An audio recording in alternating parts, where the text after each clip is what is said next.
June 16th, 1943, 0530 hours. A concrete room in occupied France. Erich von Steinberg woke to darkness. The alarm clock had not rung, did not need to. His body had learned to wake 30 minutes before dawn regardless of the season.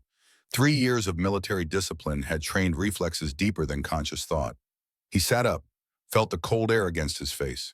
The room held a narrow bed, a wooden desk, a single chair, a footlocker. Officers' quarters, better than enlisted barracks, still Spartan, still temporary.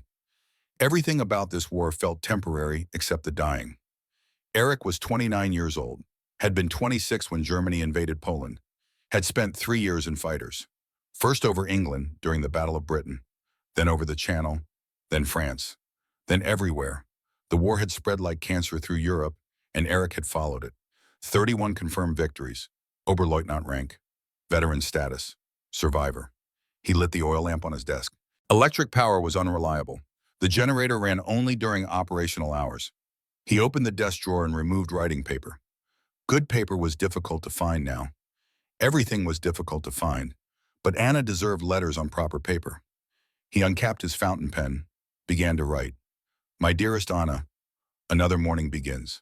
The weather is clear. We expect operations today. I cannot tell you more than this. The censors would remove it anyway. I think of you constantly, of our child growing inside you. 5 months now. In 4 months, I will be a father. This thought sustains me through difficult days. I hope the food situation has improved in Stuttgart. I hope you are eating enough. I hope. He stopped. Put down the pen. What did he hope? That the war would end, that Germany would win, that individual hope mattered at all in a conflict this enormous. He finished the letter with pleasantries, sealed the envelope, addressed it carefully. Anna Steinberg, apartment 3B, Schillerstrasse 47, Stuttgart, Germany. The address was more real to him than his current location. This airfield had no permanent name, just a designation. Jägerkommando West, Fighter Command West, temporary, replaceable, like everything else. Erich dressed, Luftwaffe uniform, flight suit over the uniform, leather jacket, boots.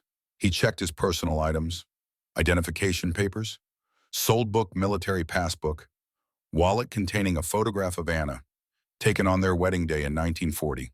She had been 23, smiling, beautiful, unaware that her husband would spend their marriage living in concrete rooms 500 kilometers away. Outside, the June morning was cool, not cold. The summer warmth had not yet arrived. Erich walked across the grass airfield toward the operations building. Other pilots were emerging from their quarters, silent figures in the pre-dawn gray. No one spoke much before missions, nothing to say that had not been said 1,000 times. The operations building was wooden, temporary, built by forced labor in 1941. The briefing room held 20 chairs arranged in rows facing a chalkboard. 16 chairs were occupied. 4 pilots had been killed in the past 2 weeks. The empty chairs remained. No one sat in them. Superstition or respect? Erich did not know which. Major Hoffman entered, 42 years old, career officer, had commanded this squadron since 1940. A veteran of the previous war, had flown biplanes over France in 1918, now commanded men flying aircraft that would have seemed like science fiction 25 years ago. The pace of aviation advancement was staggering, terrifying. Gentlemen, Hoffman's voice carried command authority. Today's mission is sector patrol. We have reports of American fighter activity, P-47 Thunderbolts operating between 2,000 and 3,000 meters altitude. Hoffman pointed to the chalkboard. Someone had drawn a crude map. France, the Channel, sector boundaries marked in chalk.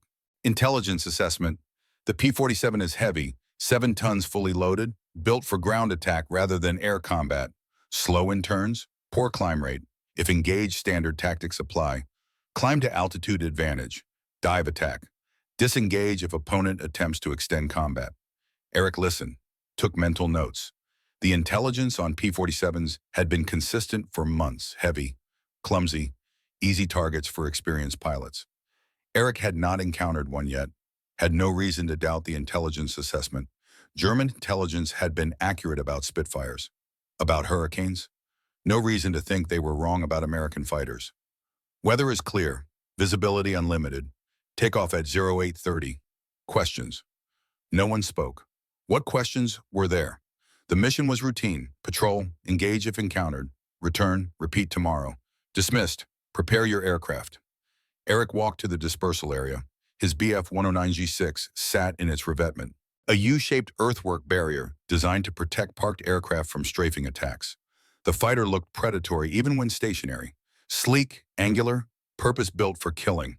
He walked around the aircraft, performed his pre-flight inspection. Visual check of control surfaces. No damage visible. Fuel tanks full. Ammunition loaded.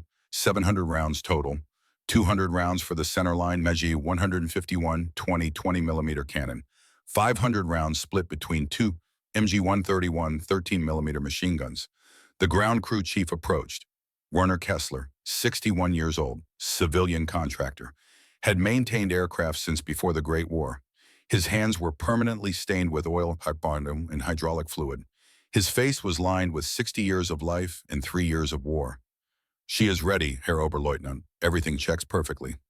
Thank you, Werner. Any issues I should know about?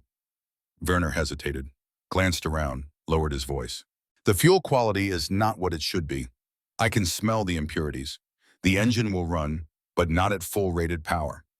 How much power loss? Perhaps 10%, perhaps 15%. Difficult to say exactly. Eric filed this information away. 10% power loss meant the engine was producing 325 horsepower instead of the rated 475. Not catastrophic, but not optimal either. Can anything be done? Werner shook his head. The fuel comes from the synthetic plants. They are doing their best with what they have. We use what we receive. Eric nodded, climbed into the cockpit, settled into the seat. The cockpit was cramped, efficient, everything within reach. Instruments clustered on the panel, airspeed indicator, altimeter, artificial horizon, engine temperature, oil pressure, fuel gauge, ammunition counters, radio controls, gun sight, every dial and switch memorized. Could operate them blind if necessary. He strapped in, 5-point harness, parachute already attached to his back, life vest already worn. If the aircraft was hit and caught fire, Eric would have perhaps 10 seconds to release the harness slide, the canopy back, stand up, and roll over the side. 10 seconds between life and death. He had practiced the motion hundreds of times. Muscle memory. At 0825, he started the engine. The Daimler-Benz DB605A coughed, caught, settled into a rough idle. 475 horsepower in theory, perhaps 325 in reality. The propeller turned. 3 blades. Variable pitch. Black paint on the tips to increase visibility. At 0830, Eric taxied onto the grass runway. 2 other aircraft followed. Klaus Hofmeister on the left, 19 years old, 47 hours of combat experience. Franz Dietrich on the right, 21 years old, 53 hours. Both competent, both young, both convinced they would survive because they were skilled. Eric had been the same at their age, had believed skill mattered. Experience had taught him that luck mattered more. Luck and mathematics, but mostly mathematics. He advanced the throttle. The engine roared. 325 horsepower, pushing 400 kilograms of aircraft forward. The tail came up. Airspeed built, 100 kilometers per hour. 120, 140. The aircraft lifted off at 150 kilometers per hour. Gear retracted. Flaps retracted. Climb power. Rate of climb 15 meters per second. The formation climbed southeast, away from the sunrise, away from the British coast, toward the patrol sector. At 3,000 meters, Eric leveled off. The air was thinner here, colder. The oxygen mask felt tight against his face. The rubber had hardened in the cold. The seal was imperfect. He could taste the metallic bite of high-altitude air, mixing with recycled breath inside the mask. A familiar discomfort. Tolerable. Klaus and Franz held formation, proper spacing, proper altitude separation. Both had learned well, both followed instructions. Both would probably die anyway because following instructions was not sufficient protection against bad luck or superior force. The radio crackled. Adler Flight, this is Grief Control, Vector 270 Angels 8, single contact type unknown heading northwest. Eric keyed his transmit switch. Grief Control, Adler 1. Understood. Angels 8, heading northwest. Request identification on contact. Negative Adler 1. Contact is alone. No escort visible. Single aircraft, no escort. either separated from formation or experiencing mechanical difficulty. Either way, vulnerable. Eric scanned the horizon.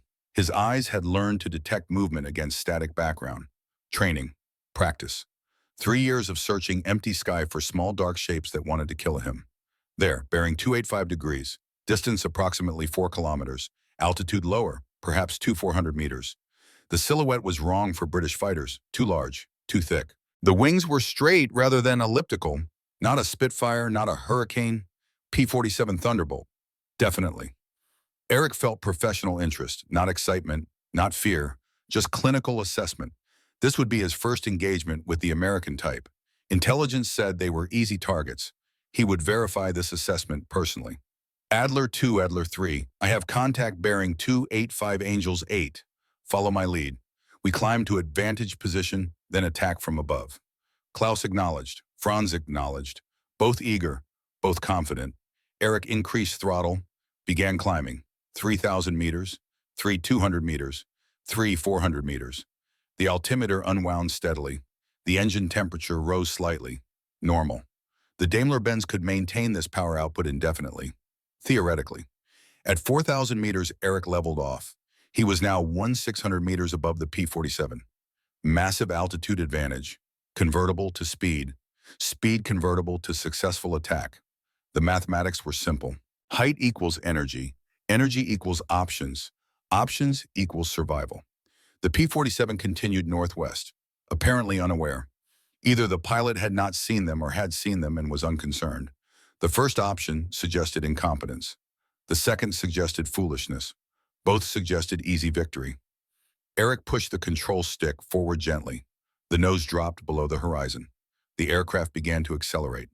Gravity assisting the engine. 320 kilometers per hour. 350, 380. The dive angle was 30 degrees below horizontal, optimal for this type of attack. Fast enough to close quickly. Shallow enough to maintain control authority. 420 kilometers per hour. 450, 480. The distance to the P-47 collapsed rapidly. 4 kilometers became 3, became 2. Eric's thumb rested on the firing button. Not yet, wait for optimal range. The MG-150-120 cannon was effective to 800 meters but accurate only inside 300 meters. Patience, discipline, wait. 520 kilometers per hour, 550, 580. The wind noise increased. The airframe began to vibrate. Normal, expected. The BF-109 was designed for high-speed dives, could handle 770 kilometers per hour before structural concerns became critical. Eric was well within limits. Distance 200 meters. Still closing. The P-47 grew larger in his gun sight. Individual panel lines became visible. The American star insignia on the wings was clear. White star, blue circle, red, white, blue stripes on the rudder. Fresh paint, new aircraft. The American production system delivering new fighters to replace losses. Distance 800 meters, 600 meters, 400 meters. Then the P-47 pushed its nose down. Eric's first reaction was confusion. The American was diving, away from the engagement, surrendering altitude. This violated every principle of aerial combat Eric had learned. Altitude was defensive capability. Altitude was energy reserve. Altitude was life. A pilot who voluntarily dove away from an attacker in a superior position had accepted defeat. His second reaction was tactical opportunity. The P-47 was diving. Eric was already diving. Simple geometry. Match the angle. Close the distance. Fire when in range. The engagement would be over in seconds. Eric pushed the stick forward. Steeper angle. 45 degrees now, maximum acceleration. The engine screamed. The propeller bit into thin air. The aircraft dropped like a stone. 600 kilometers per hour. 650, 700. The P-47 continued diving, steeper than Eric. At least 50 degrees, nose down. Possibly 60, an aggressive angle, nearly vertical. Reckless? Eric followed. His airspeed continued building. 720 kilometers per hour. 740. The control stick felt heavier. Aerodynamic forces loading the control surfaces increased with the square of velocity. Small movements required significant force. This was normal, expected. Eric had experienced high-speed flight hundreds of times. 750 kilometers per hour, 760. The distance was not closing. This registered as unexpected. Eric was diving. The P-47 was diving. Eric's aircraft was lighter, should be faster, should be gaining, but the distance remained constant. 600 meters separation, not closing, not opening, just constant. 770 kilometers per hour. Eric was now at the absolute limit. The BF-109 G6 maximum permissible dive speed was 770 kilometers per hour.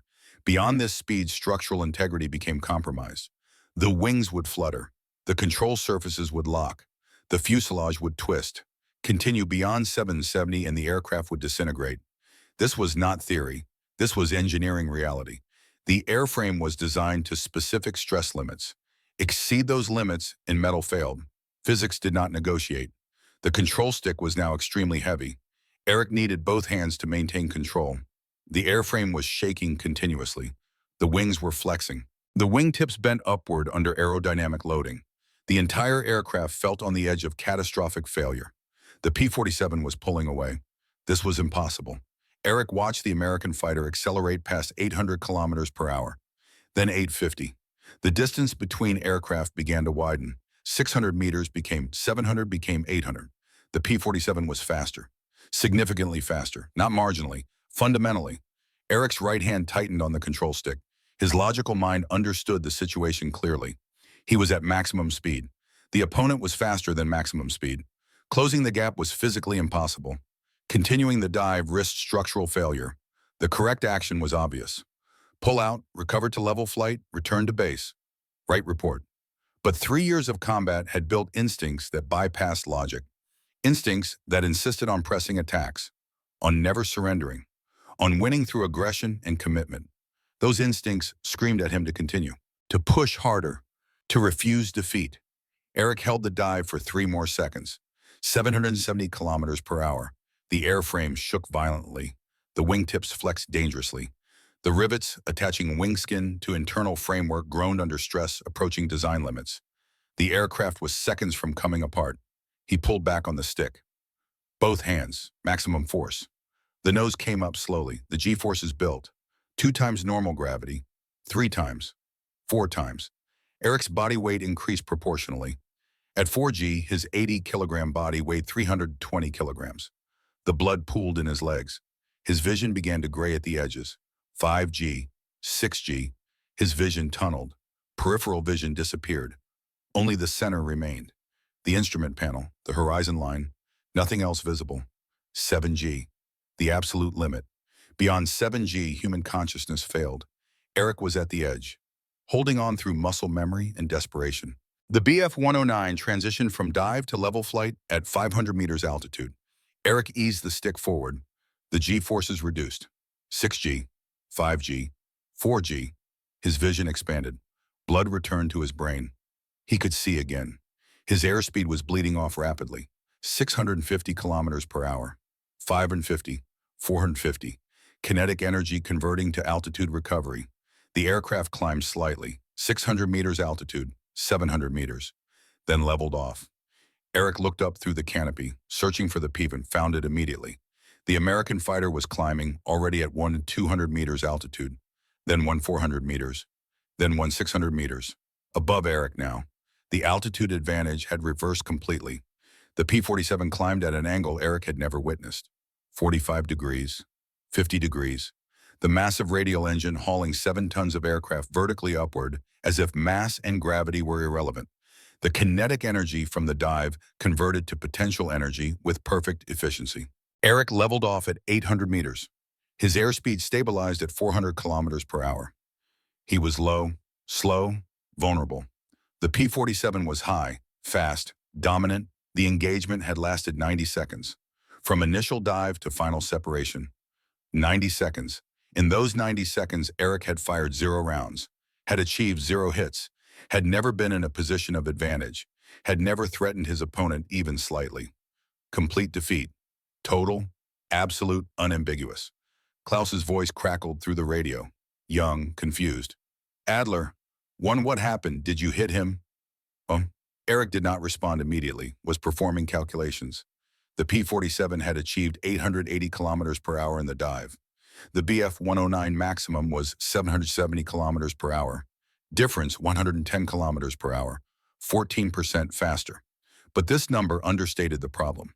The real issue was not speed. The real issue was structural integrity. The P-47 at 880 kilometers per hour had pulled out smoothly. No shuddering, no difficulty. The pilot had simply pulled back on the stick and the aircraft had responded instantly. As if 880 kilometers per hour was comfortable, normal, well within design parameters. The Bf-109 at 770 kilometers per hour had been on the edge of structural failure. The airframe shaking, the wings flexing dangerously. Another 10 kilometers per hour would have caused catastrophic failure. This meant the American fighter had been designed for speeds the Bf-109 could not safely achieve. The margin was enormous. Not small, not tactical, fundamental. Adler 2, Adler 3 returned to base. Standard formation. Klaus's voice carried uncertainty. But Adler 1, should we pursue, the American is, return to base, now. The flight back took 17 minutes. Eric flew mechanically. Throttle settings, altitude maintenance, navigation, all automatic. His conscious mind was elsewhere, processing implications. If the P-47 could outdive the Bf-109, then diving attack was ineffective. The fundamental German tactical doctrine, climb to advantage, dive to attack, did not work against this opponent. What alternative existed? Turning battle. The Bf-109 could outturn the P-47.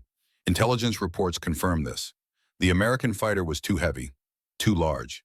In sustained turning combat at lower altitude, German fighters held advantage. But turning combat required both aircraft to turn. What if the P-47 refused? What if the American pilot simply dove away whenever attacked? The Bf-109 could not follow. The engagement would end with separation. No victory, no defeat, just stalemate. Stalemate was unacceptable. Stalemate meant American bombers could operate without effective opposition. Stalemate meant Germany lost air superiority. Stalemate meant Germany lost the war.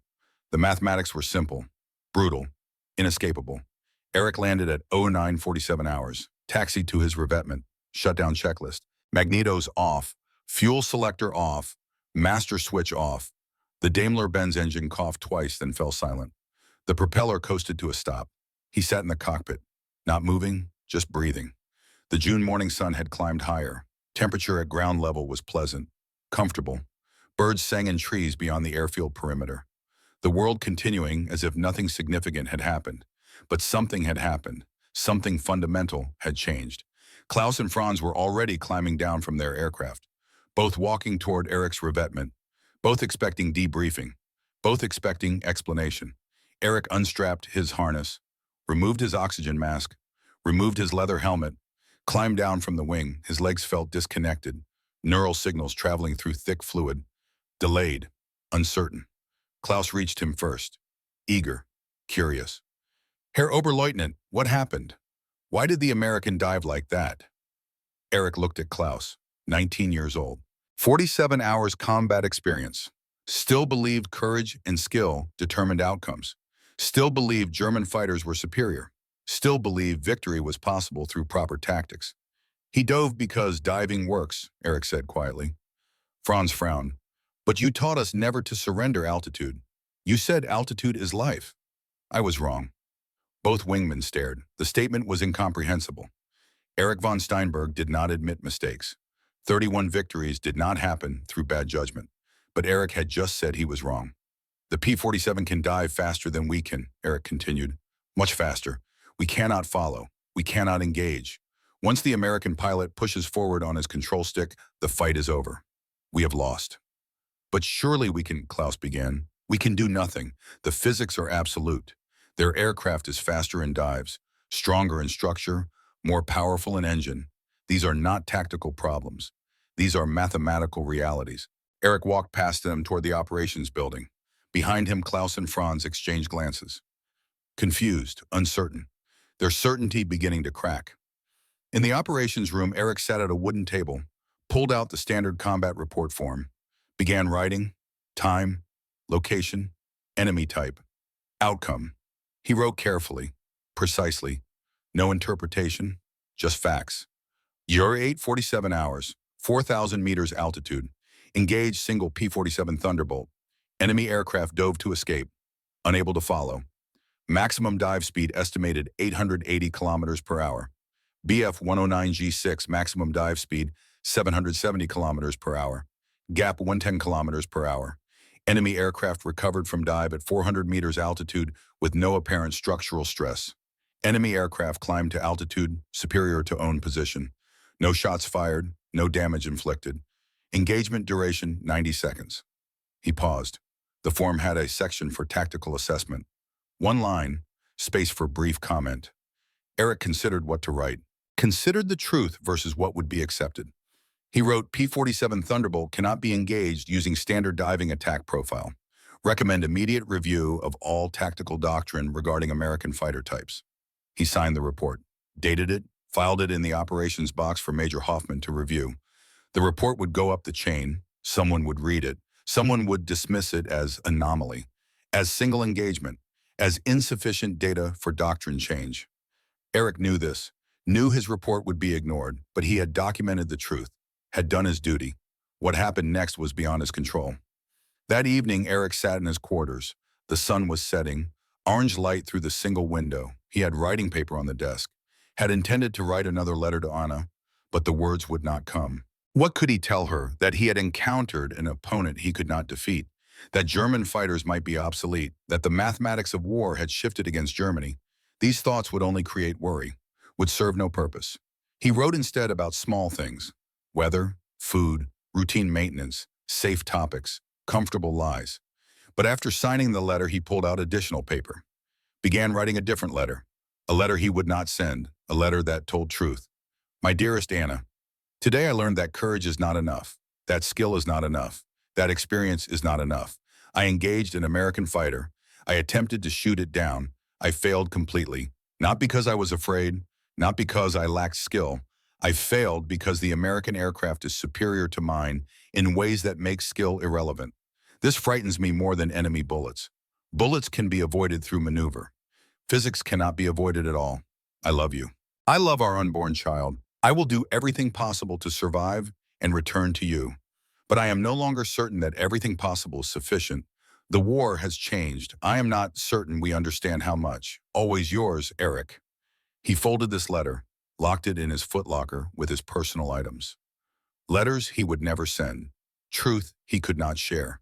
Knowledge that was useless except as burden. Outside his window, the sun disappeared below the horizon. Darkness spread across occupied France. Stars appeared, distant, cold, indifferent to the struggles of men and machines and nations. Eric lay on his narrow bed, stared at the ceiling. Sleep was impossible. His mind replayed the engagement endlessly, searching for the mistake, the moment he could have acted differently, some tactic that would have changed the outcome. He found nothing. The P-47 pilot had made one decision: push the stick forward. Everything that followed had been physics, not tactics, not skill. Just mathematics. F equals ma. Force equals mass times acceleration. Structural stress equals load divided by cross-sectional area. Dive speed equals engine power minus drag. Simple equations, brutal answers. Somewhere in Germany, engineers were designing improved fighters, more powerful engines, better armament, refined aerodynamics. They were doing their best with materials and manufacturing capacity available. Somewhere in America, engineers were also designing fighters, with more materials, more manufacturing capacity, more everything.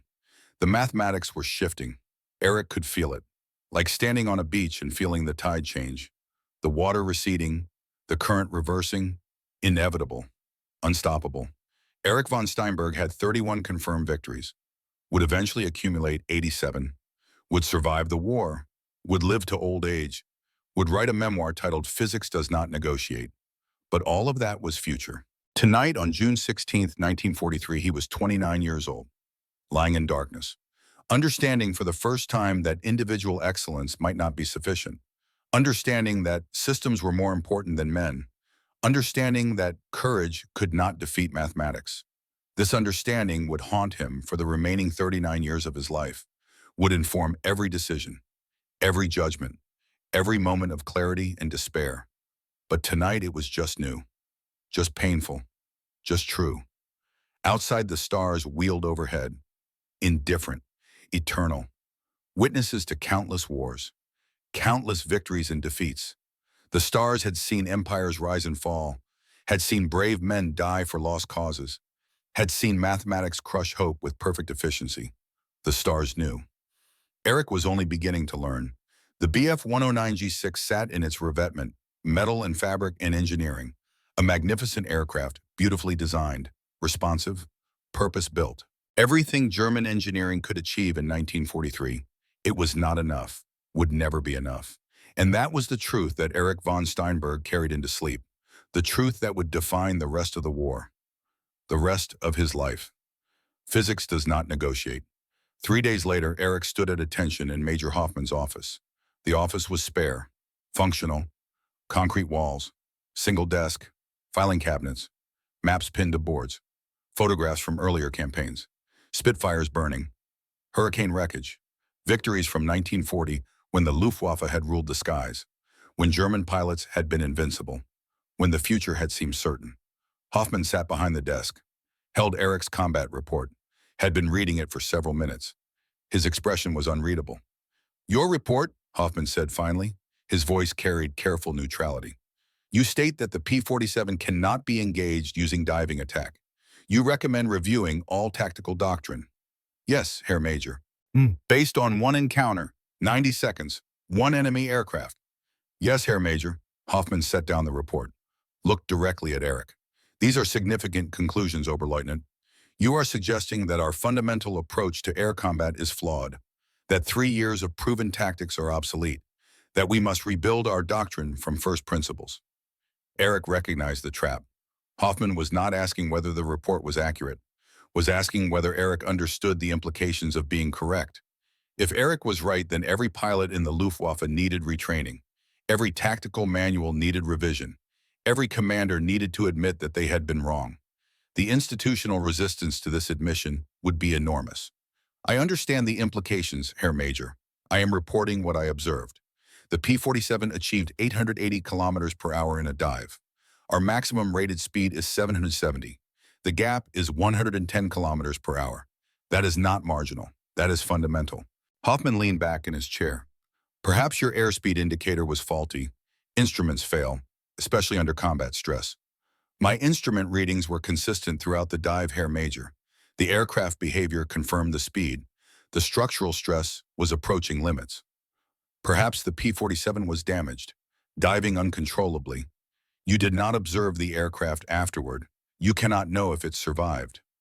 The pilot recovered smoothly at 400 meters, Herr Major. The aircraft climbed to 600 meters with no visible difficulty. The maneuver appeared routine, practiced." Hoffman stood, walked to the window, looked out at the airfield. "Oberleutnant, I understand your concern, but I cannot circulate this report to other squadrons based on a single engagement.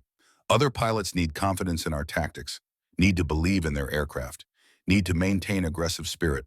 Maintaining aggressive spirit against superior force leads to unnecessary casualties, Herr Major." Hoffman turned, his expression hardened. "Are you suggesting that German pilots lack courage, that we should adopt defensive postures, that we should cede air superiority because one American fighter escaped one engagement?" Eric recognized this was no longer a tactical discussion.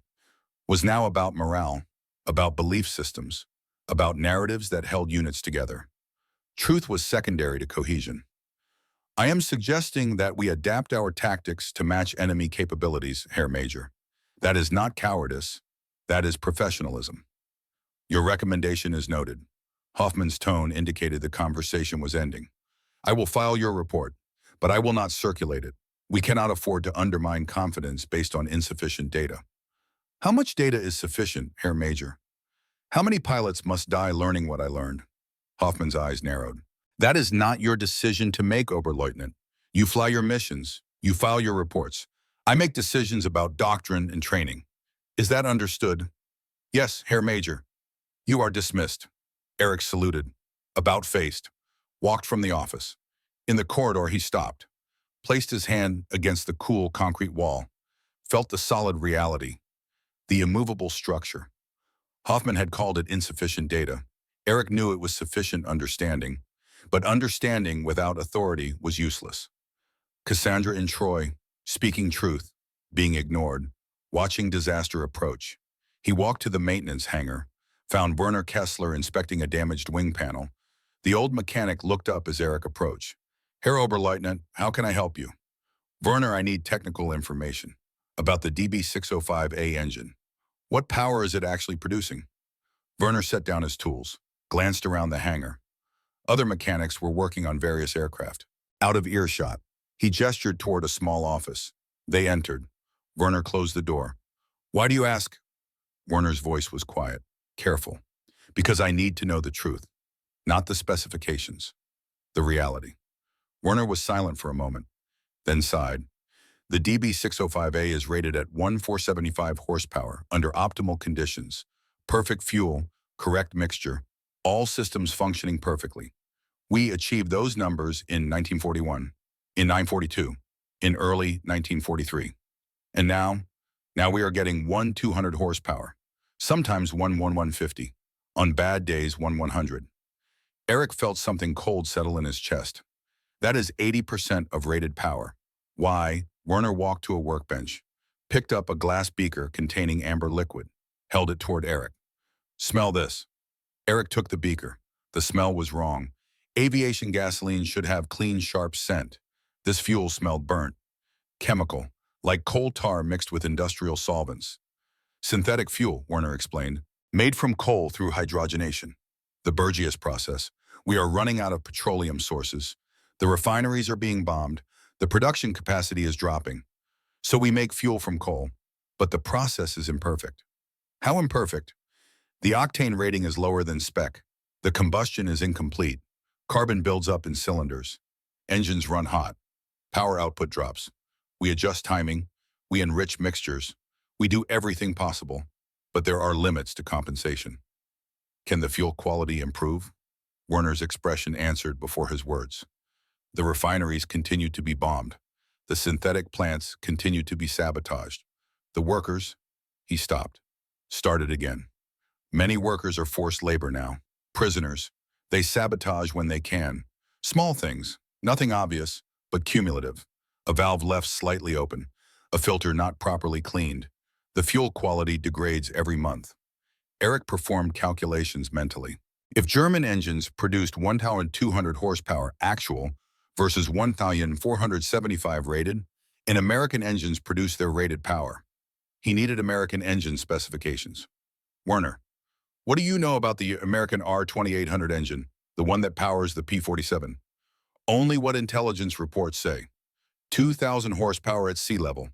Turbo supercharger maintains power to high altitude. With water methanol injection for emergency power, perhaps 2,400 horsepower, perhaps more. Eric did the mathematics. 2,000 horsepower versus 1,200 horsepower actual German output. Not a 20% advantage, a 67% advantage. With water injection, possibly 2 to 800 horsepower. That would be a 133% advantage, more than double. Thank you, Werner. This conversation stays between us. There is nothing to discuss, Herr Oberleutnant, just an old man complaining about fuel quality. But it was not just fuel quality. It was systems failure. The entire German petroleum infrastructure was collapsing under sustained Allied bombing. Refineries destroyed, synthetic plants sabotaged, supply lines interdicted, each component failing.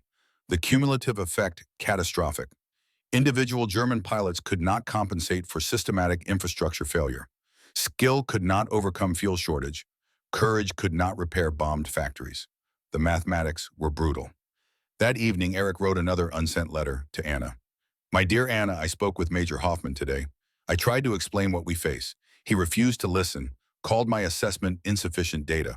Perhaps he is right. Perhaps one encounter is insufficient evidence. But I spoke with our maintenance chief, learned that our engines are producing 80% of rated power due to fuel quality problems. The Americans may be producing full rated power, or more. If this is true, then we are fighting with handicapped aircraft. Not slightly handicapped.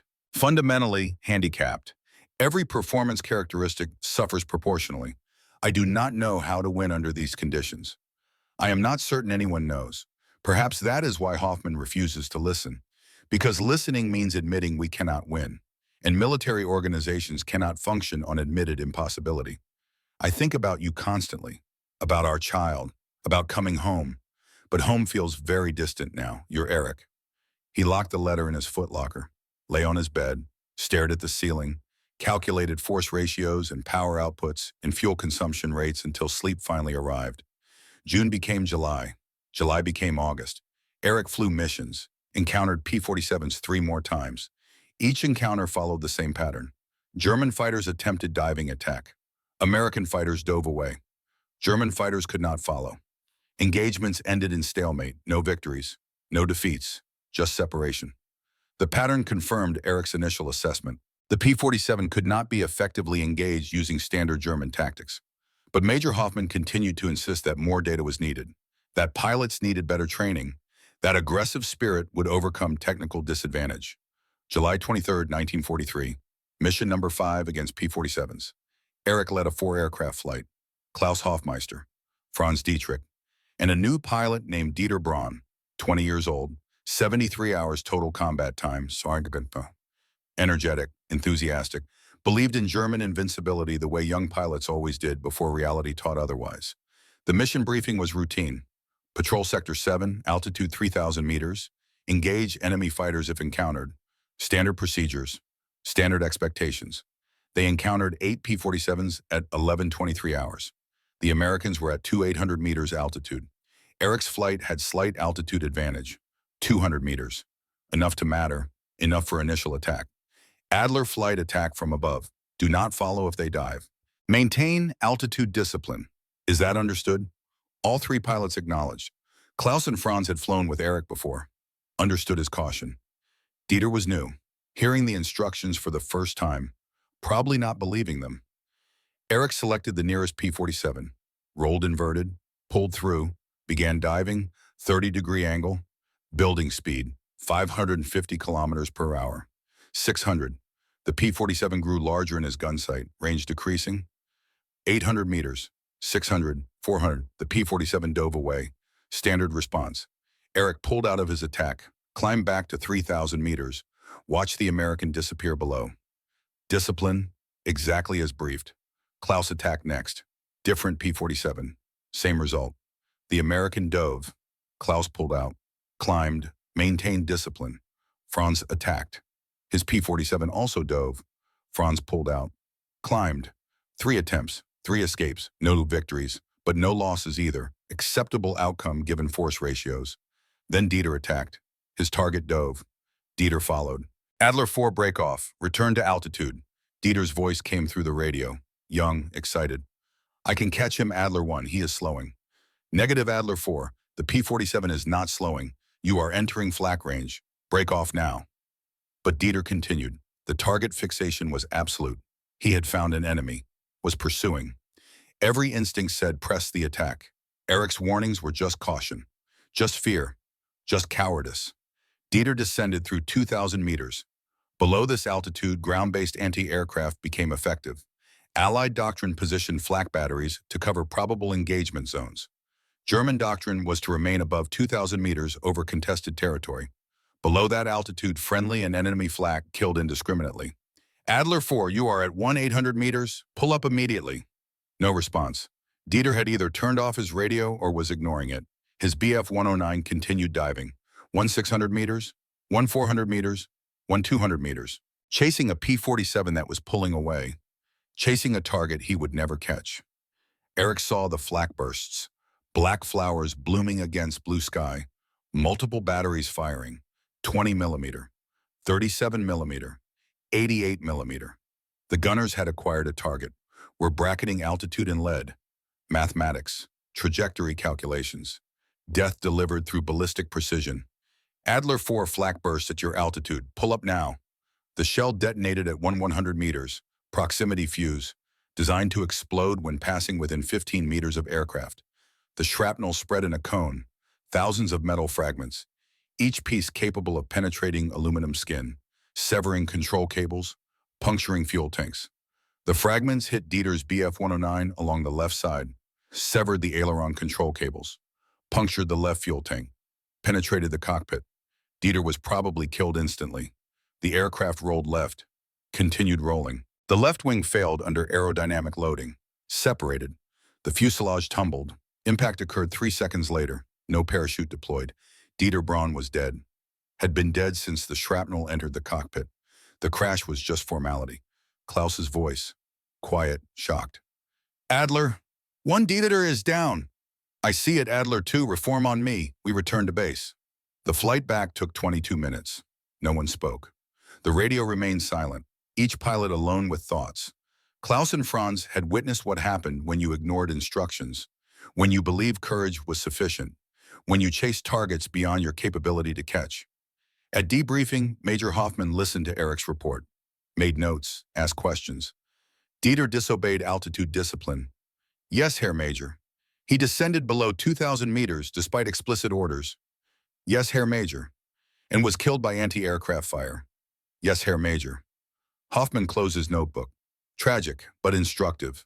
Dieter's death was caused by failure to follow orders, not by enemy superiority, not by tactical failure, by individual indiscipline. This will be emphasized in my report. Eric understood. If Dieter died from disobeying orders, then the problem was individual rather than systematic. The tactics remained valid. The doctrine remained sound. Only the pilot had failed. Yes, Herr Major, I will emphasize discipline in my report. Good. Dismissed. Eric walked from the briefing room. Klaus and Franz were waiting outside. Both looked shaken. Both had just learned what every combat pilot eventually learns, that you can do everything correctly and still die, that the margin between survival and death is arbitrary, that luck matters more than skill. Was it our fault? Klaus asked quietly. Should we have stayed with him? No, Eric said. Dieter made his own choice. We gave him orders. He ignored them. That was his decision. But we could have done nothing differently. Dieter wanted to prove himself, wanted to achieve victory, wanted to believe that courage and determination were sufficient. Reality taught him otherwise. Unfortunately, the lesson killed him. Franz stared at the ground. Will it happen to us? Eric looked at both young pilots. 19 years old, 21 years old, asking if they would die. The honest answer was probably. The useful answer was different. If you follow instructions, if you maintain discipline, if you remember that survival is more important than victory, then your chances are better. Not guaranteed, just better. That is all I can offer. Both pilots nodded, walked away. Eric watched them go, wondered how long they would survive, wondered if his instructions were sufficient, suspected they were not. That night, Eric added Dieter Braun's name to a list in his personal log, a list that would grow longer, much longer. August 16th, 1943. Mission number 12. Franz Dietrich did not return. The engagement had seemed routine until it was not. 6 Bf-109s against 4 P-47s. German numerical superiority. Should have been straightforward. 3 P-47s dove away when attacked. The fourth turned to fight. Franz had been trained for turning battles. Every German pilot was trained for turning battles. The Bf-109 could outturn any Allied fighter. Intelligence confirmed this. Doctrine emphasized it. Experience with Spitfires and Hurricanes proved it. Franz entered the turn at 400 kilometers per hour. The P-47 entered at 450. Higher speed meant larger turn radius. Franz's turn was tighter. He was gaining position. The mathematics were working in his favor. Then physics intervened. In sustained turning, aircraft lose energy. Airspeed converts to altitude or bleeds away as drag. The tighter the turn, the faster the energy loss. Basic physics. Immutable. Franz turned tight. Very tight. His airspeed dropped rapidly. 400 kilometers per hour became 350, became 320, became 290. He was gaining position but losing energy. The Bf-109 was getting behind the P-47 but becoming progressively slower in the process. The P-47 turned wider, lost energy more slowly. 450 kilometers per hour became 420, became 400, became 380. Still faster than Franz. Still maintaining energy states that permitted continued maneuvering. After 90 seconds, Franz achieved firing position. He was behind the P-47. The gun solution was excellent. Range was 250 meters. Perfect parameters for the MG-150-120 cannon. But Franz's airspeed was 280 kilometers per hour. Dangerously slow, just above stalling speed. The P-47's airspeed was 370 kilometers per hour. Still comfortable, still controllable. Franz fired. 2-second burst. 40 rounds of 20mm ammunition. Every round missed. The shells passed behind the P-47's tail. Franz had not compensated sufficiently for the speed differential. At 280 kilometers per hour, his aircraft was moving slowly. The target was moving fast. The lead angle required was enormous. Franz had underestimated. The P-47 stopped turning. The pilot simply rolled level, pushed the stick forward, began accelerating away. Within 5 seconds, the P-47 had gained 100 kilometers per hour. The distance opened: 300 meters, 500 meters, 800 meters. Franz tried to follow. His aircraft had no energy: 280 kilometers per hour. The Daimler-Benz engine could not accelerate quickly from this speed. The propeller was biting into air at insufficient velocity to generate thrust efficiently. The Bf-109 mushed forward, like trying to run through deep water: maximum effort, minimal result. The P-47 reached comfortable separation, won 200 meters, then turned back. The American pilot had energy now, speed, options. He reversed his turn, came back at Franz from an angle. Franz tried to turn to defend. His aircraft was too slow. The turn was sluggish. The response delayed. The controls felt dead. He was too close to stalling speed. One more degree of turn and the wing would lose lift. The aircraft would spin. At this altitude, 800 meters recovery would be impossible. The P-47 fired from 350 meters range, 850 caliber machine guns, perhaps 150 rounds total. The burst lasted 2 seconds. Just 2 seconds. But 50 caliber rounds at 350 meters were devastating. The rounds hit Franz's Bf-109 along the engine cowling and cockpit. The Daimler-Benz engine was penetrated. Coolant sprayed. The windscreen shattered. The instrument panel disintegrated. Franz was hit multiple times. The aircraft rolled inverted without input. The pilot was either dead or incapacitated. Franz bailed out at 1,600 meters. His parachute opened. He landed in a field south of Abbeville. French resistance fighters found him within an hour. He was still alive. Barely. Multiple wounds, internal bleeding, shock. They did what they could. It was not enough. Franz died 3 hours after landing. Eric learned this from intelligence reports 2 days later. The French resistance had radioed the information to London. British intelligence had passed it to American intelligence. American intelligence had shared it with German intelligence through neutral Swiss channels. Medical courtesy. Even enemies observed some protocols. At debriefing, Major Hoffman reviewed the engagement. Franz achieved firing position, Hoffman said. This confirms our tactical doctrine is sound. The Bf-109 can outturn the P-47. Franz won the turning battle. Unfortunately, his marksmanship was poor. That is a training issue, not a tactical issue. Eric said nothing.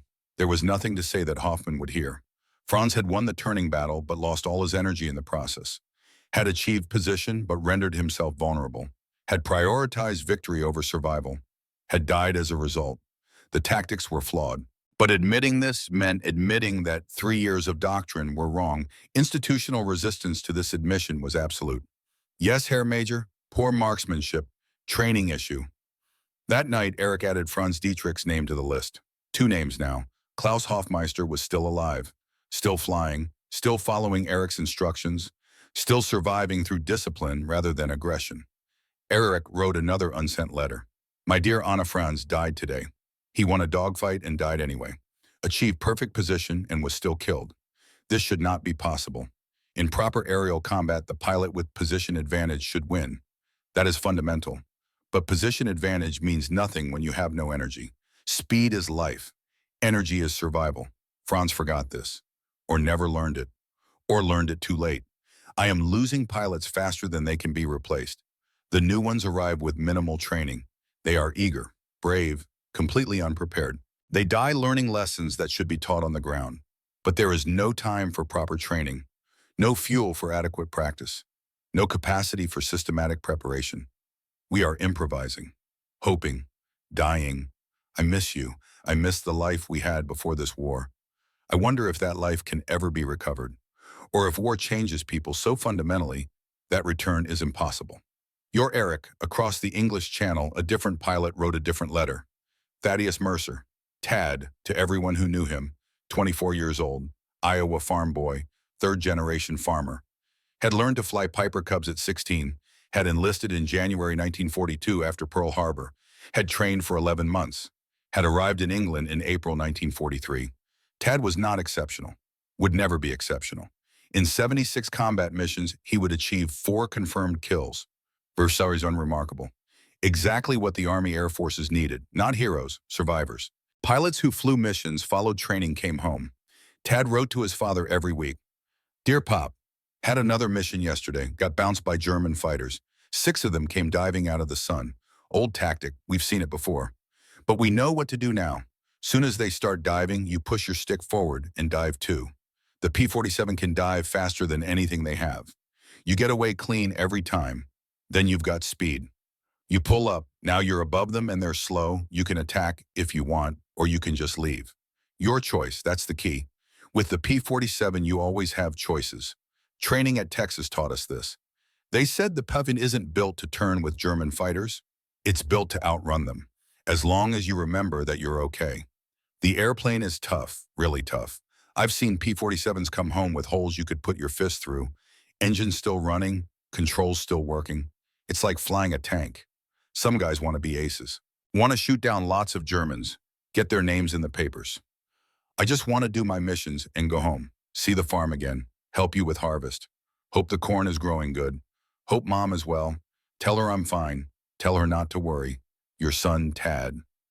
Tad did not write about fear, did not write about the 2 pilots in his squadron who had died in June, did not write about the moment 3 days ago when a German fighter had gotten behind him and he had dove away and heard cannon shells pass overhead like freight trains screaming past. His father did not need to know these things. His mother did not need to worry. Tad was fine, was surviving, was doing his job. That was sufficient. September 1943, Stuttgart, Germany. Joseph Kessler stood in the Daimler-Benz engine manufacturing plant.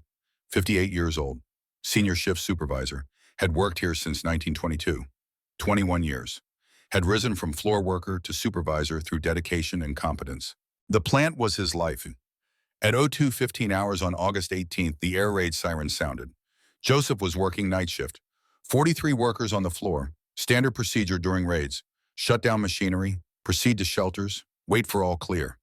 Joseph initiated shutdown sequences. The assembly line went quiet.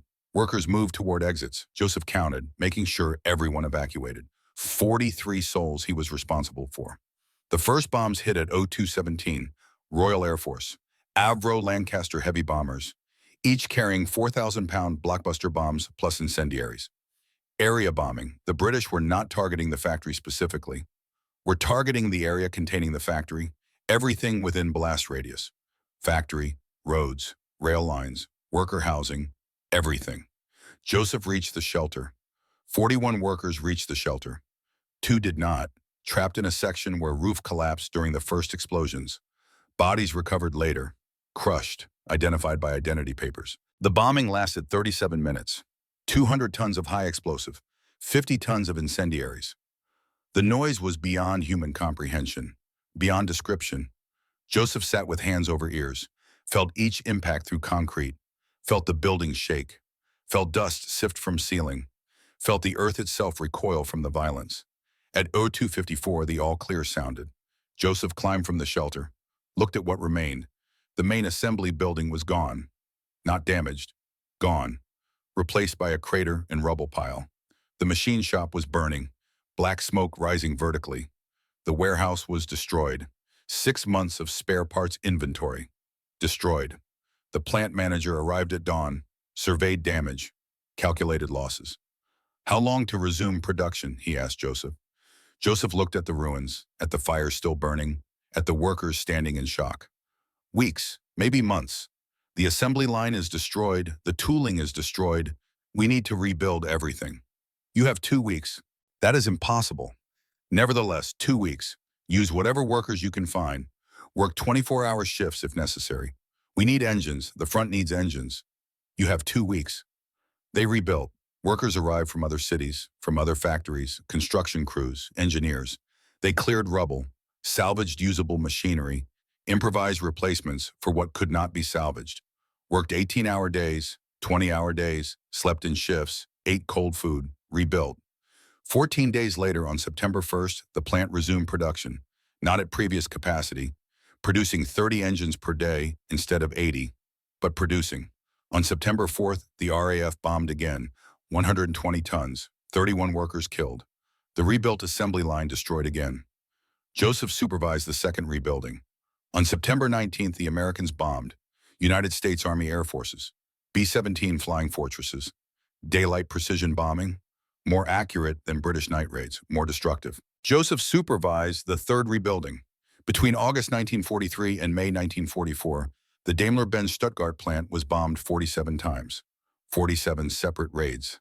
The plant was rebuilt 17 times. Each time production resumed. Each time output was lower. Quality was worse. Defect rates were higher. May 1942, 800 engines per month. May 1944, 60 engines per month. 93% reduction. The mathematics were brutal, inexorable. No amount of dedication could compensate. No amount of courage could rebuild faster than bombs destroyed. The system was collapsing under sustained assault. Joseph Kessler died November 14, 1944. Not from bombing, from exhaustion, heart failure. Collapsed on factory floor during night shift.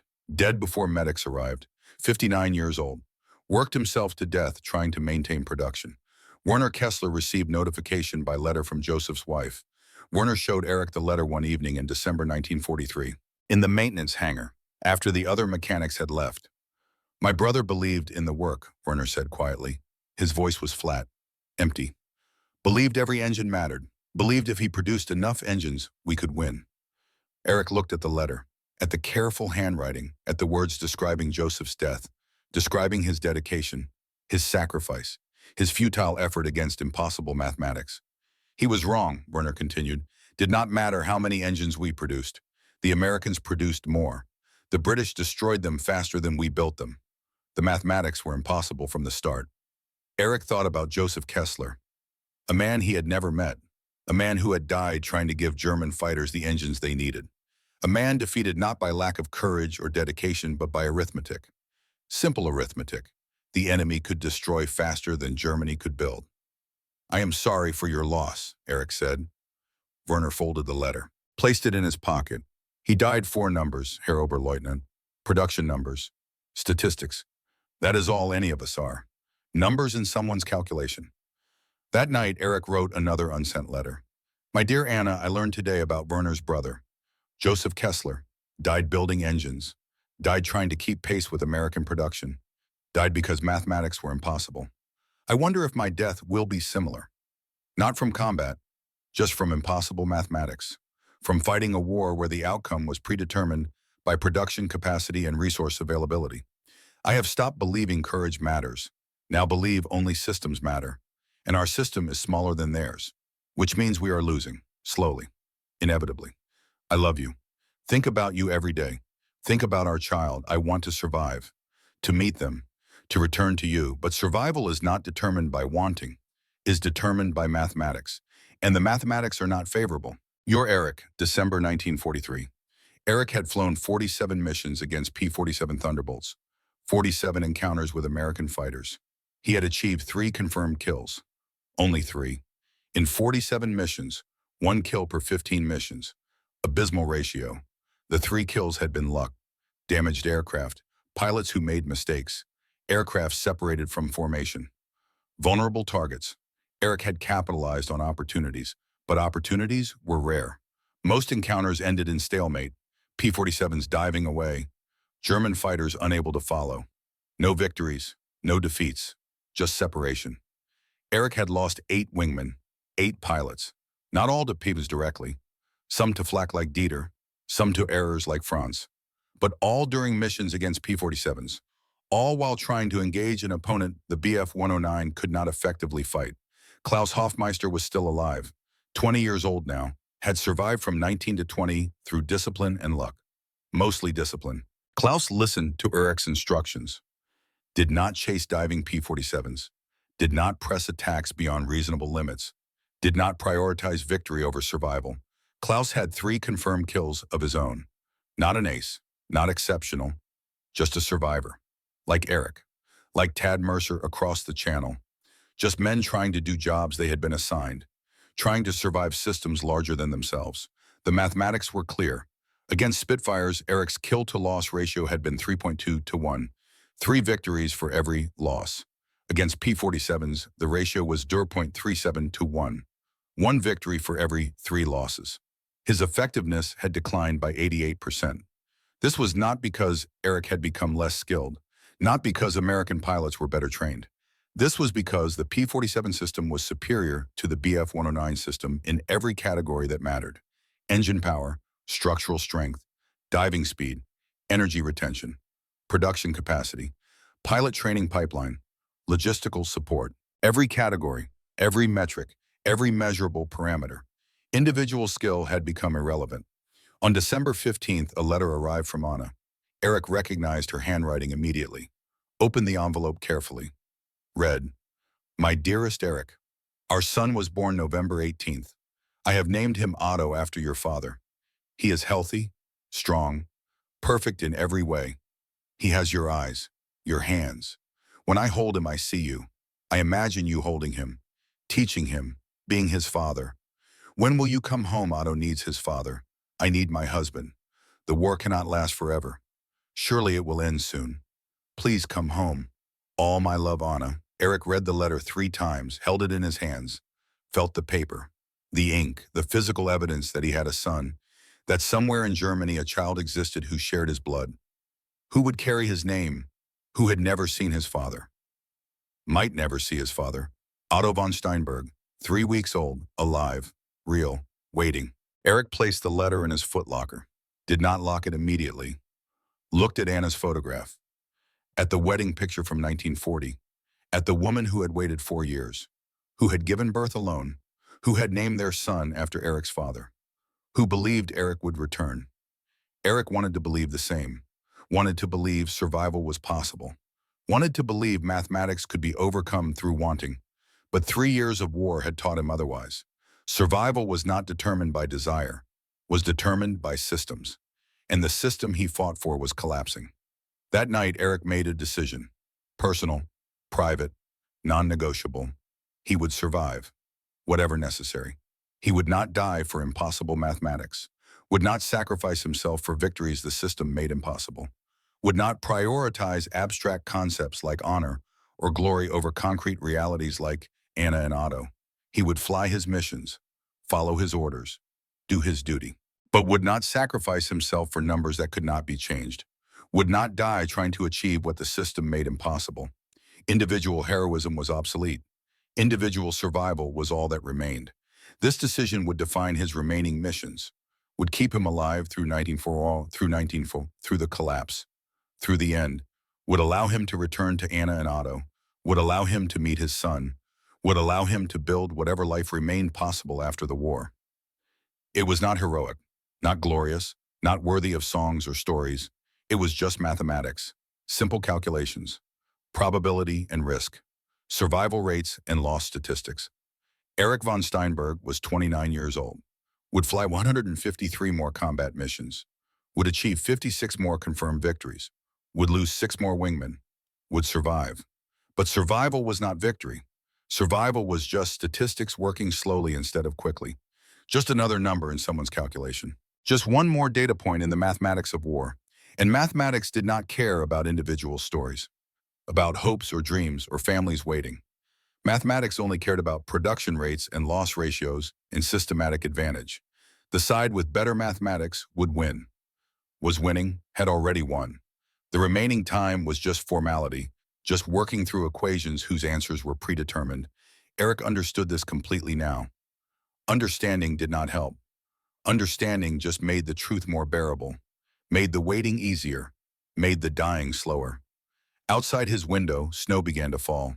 December in France. Cold, dark, winter operations beginning. Different challenges, same mathematics, same inevitable outcome. Eric lay on his narrow bed, thought about Otto, about a son he had never met, about a future that might exist if the mathematics allowed it, about survival as the only victory that mattered anymore. And somewhere in Iowa, Tad Mercer wrote another letter home, talking about weather and missions and coming home for harvest, believing the war would end soon, believing survival was probable, not knowing the mathematics, not understanding the systems, just flying, just surviving, just being one more number in equations too large to comprehend. The war continued. The mathematics continued. The systems continued grinding forward. Inevitable, inexorable, unstoppable.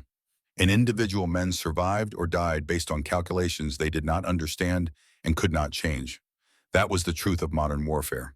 That was the lesson Eric had learned. That was the burden he would carry for the remaining 39 years of his life. Physics does not negotiate. Systems defeat individuals. Mathematics determines outcomes. Everything else was just mythology. March 15th, 1945. The war was ending. Everyone knew. The question was not whether Germany would lose, but when. And how many more would die before the inevitable conclusion. Erich von Steinberg was 31 years old, 2 years older than the man who had encountered his first P-47. Those 2 years felt like 20. His face carried lines that had not existed before. His hands trembled in the mornings until the first mission settled his nerves. He weighed 8 kilograms less than in 1943. Food quality had deteriorated. Everything had deteriorated. 87 confirmed victories. The number was meaningless now. Just arithmetic. Bodies that had fallen from sky because Eric had been faster or luckier or better positioned. Men who had families, who had written letters, who had believed in something. Eric believed in survival. Nothing else remained. The briefing that morning was perfunctory. Major Hoffman was gone. Transferred to training command or dead, no one knew. Command structures had become fluid. Officers appeared and disappeared. The new commanding officer was a captain. 26 years old, had arrived 3 weeks ago, knew nothing about the pilots he commanded. Sector 9 patrol, the captain said without preamble. 3,000 meters altitude. Engage enemy fighters if encountered. Avoid bombers. Return when fuel dictates. Simple orders, survival orders. The Luftwaffe was no longer attacking, was existing, waiting for the end. Eric led 5 aircraft. Klaus was still with him, 21 years old now, 71 missions flown. 4 confirmed victories, not an ace, a survivor, like Eric. The other 3 pilots were new, 17, 18, maybe 19 years old. Difficult to tell. They all looked similar, young faces with ancient eyes, 80 hours flight training, maybe 90. Sent to combat squadrons because there was nowhere else to send them. The training pipeline had collapsed. Fuel for training had disappeared. These pilots learned by flying, learned by fighting, died by dying. Eric had stopped learning their names after the 30th replacement, remembered faces instead. This one had red hair. This one stuttered when nervous. This one was left-handed. Small details, impersonal details. Details that would not create attachment, would not hurt when they died, when not if. They took off at 09:15, 5 Bf-109K4 fighters.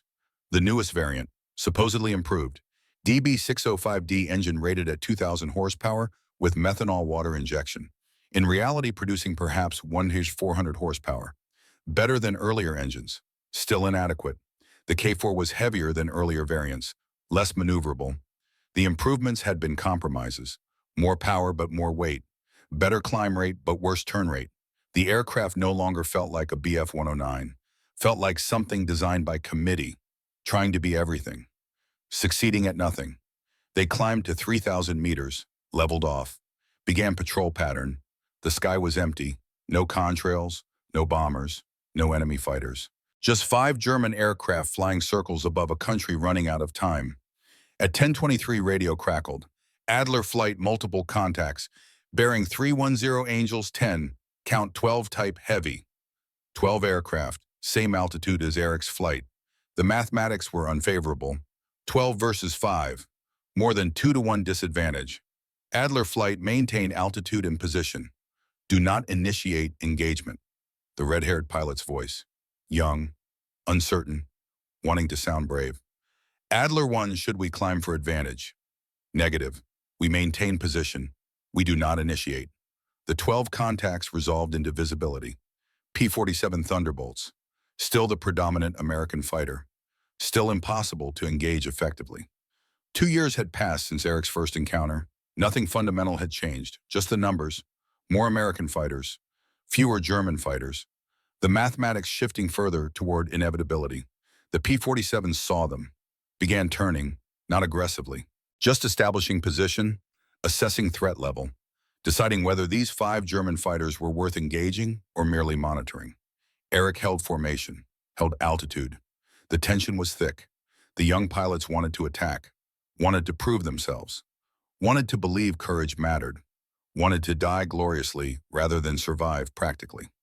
One P-47 detached from formation, dove toward Eric's flight. Not committed attack, Just probing. Testing resolve. Adler flight hold formation. Do not break. The P-47 closed to 1,000 meters, then 800, then broke off without firing. Climbed back to its formation. Just testing. Just seeing if German fighters would scatter, would panic, would make themselves vulnerable. Another P-47 tried the same maneuver, same result. Probing defenses, assessing responses, professional work, methodical, not aggressive, not taking unnecessary risks.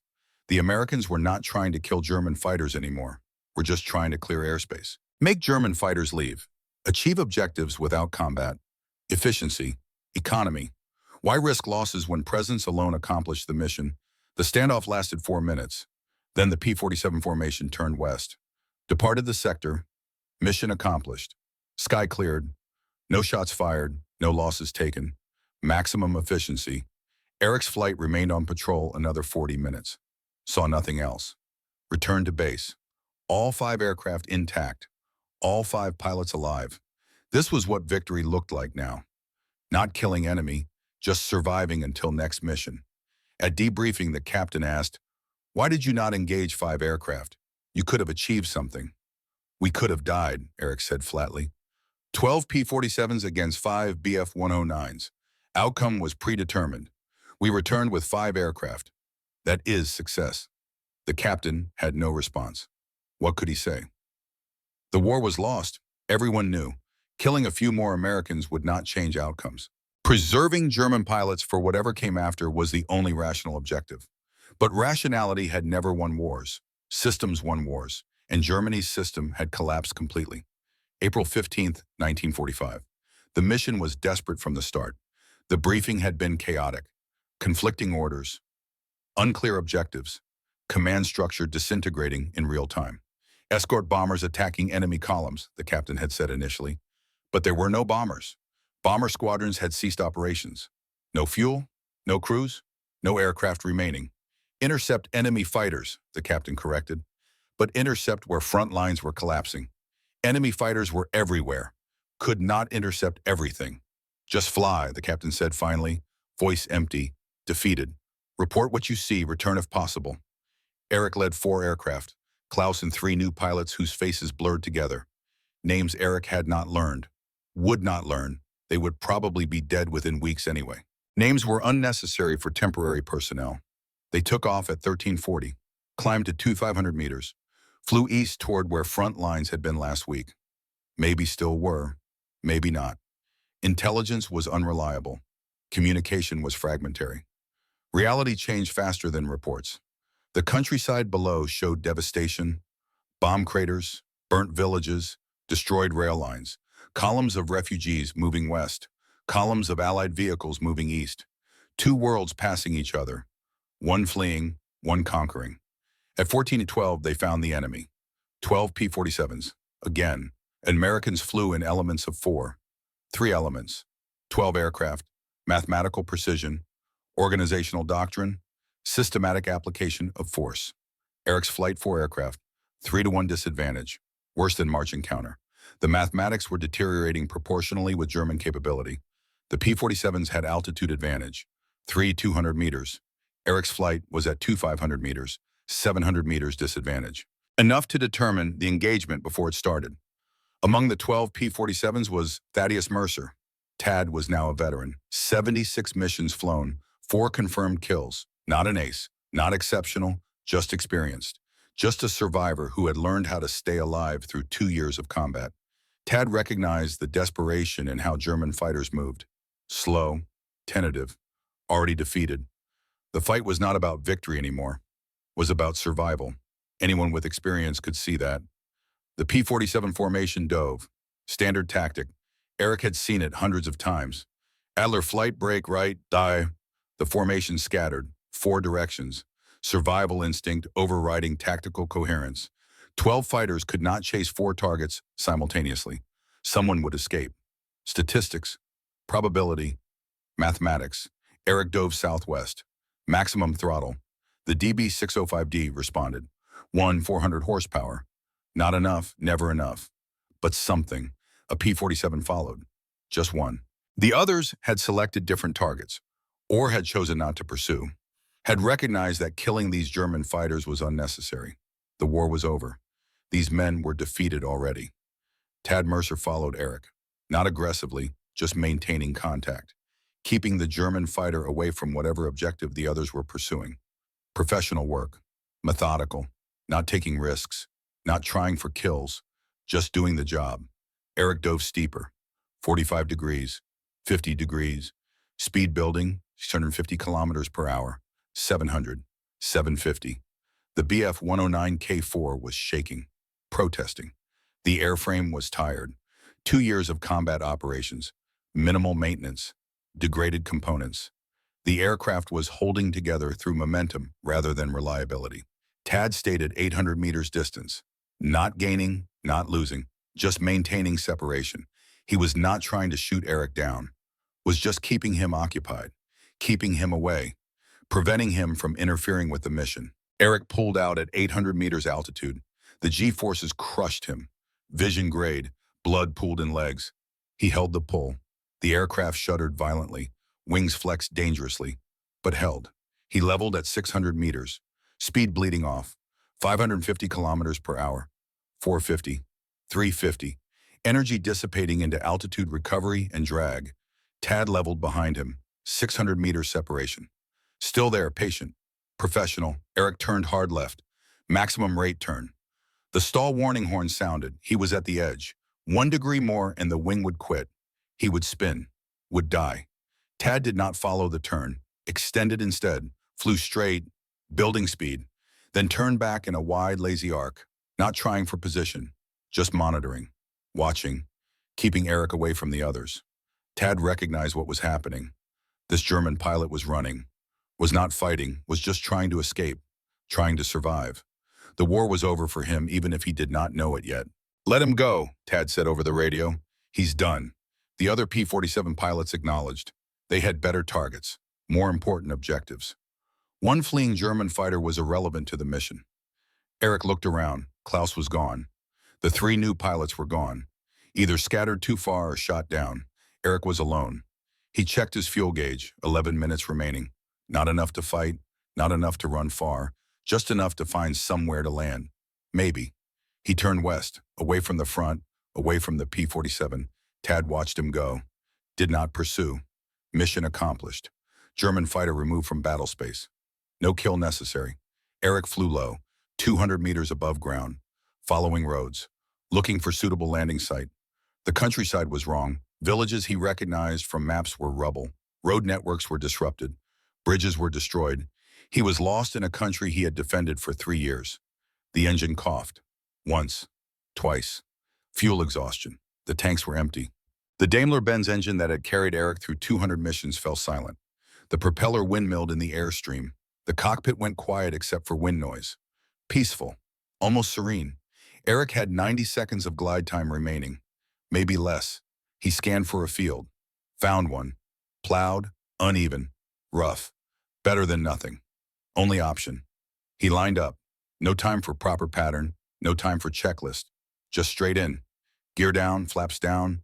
Gliding, 150 kilometers per hour. 120, 100. The wheels touched earth. The aircraft bounced, settled, rolled. The rough ground pulled at landing gear. The tail rose. For a moment, Eric thought the aircraft would flip, nose over, but it settled, stopped. Silence. Complete. Absolute. Eric sat in the cockpit, breathing, alive, uninjured. The absurdity was overwhelming.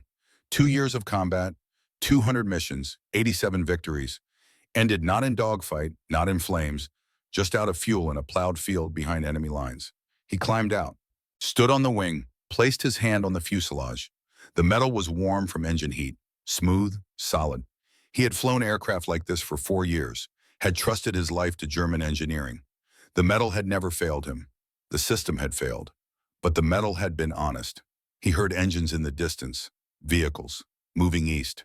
The sound was wrong for German vehicles. American, the distinctive rumble of American trucks and jeeps and tanks. The sound of a winning system. The convoy appeared over low-rise. 5 trucks, 2 jeeps, perhaps 40 soldiers. They saw Eric immediately. A lone pilot standing next to a German fighter in American-controlled territory. Eric raised his hands. The universal gesture. Surrender. Acceptance. Defeat. The vehicles stopped. Soldiers dismounted. Young, well-fed, clean uniforms, modern equipment, professional bearing. They approached cautiously. Weapons ready, but not threatening, just careful. A lieutenant walked forward. 24 years old, maybe. American accent. Midwestern. You speak English? Yes, Eric said.